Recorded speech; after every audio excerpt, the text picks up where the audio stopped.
Let's talk about something that's hitting close to home for many of us: the mental health crisis facing Gen Z. You know, it's wild to think that the most connected generation in history is also the most lonely and anxious one.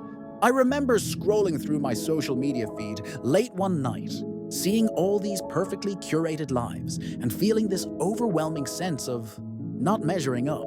And I know I'm not alone in this. Studies show that a staggering 42% of Gen Z has been diagnosed with a mental health condition. That's nearly half of us.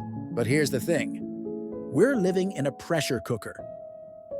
We came of age during a global pandemic. We're facing crushing student debt, an unstable job market, and let's not even get started on the climate crisis. We're expected to be always on, always hustling, always performing for the endless digital audience. And social media, it's like this double-edged sword. We use it to connect, to express ourselves, to find our communities. But at the same time, it's created this exhausting culture of comparison. We're constantly bombarding ourselves with highlight reels of other people's lives, measuring our worst moments against everyone else's best ones. But here's where things get interesting, and maybe even hopeful. Our generation is actually breaking down the stigma around mental health. We're talking about anxiety, depression, and burnout openly. We're normalizing therapy and self-care in ways previous generations never did. Think about it.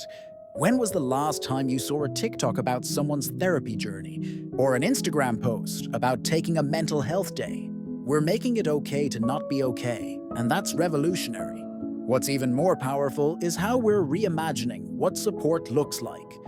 We're creating online communities, sharing coping strategies, and demanding better mental health resources in schools and workplaces. We're not just suffering in silence, we're building solutions. So yeah, Gen Z is facing a mental health crisis, but we're also the generation that's finally saying, enough is enough. We're breaking down walls, starting conversations, and showing that vulnerability isn't weakness, it's strength. The road ahead isn't easy, but we're resilient, we're adaptive,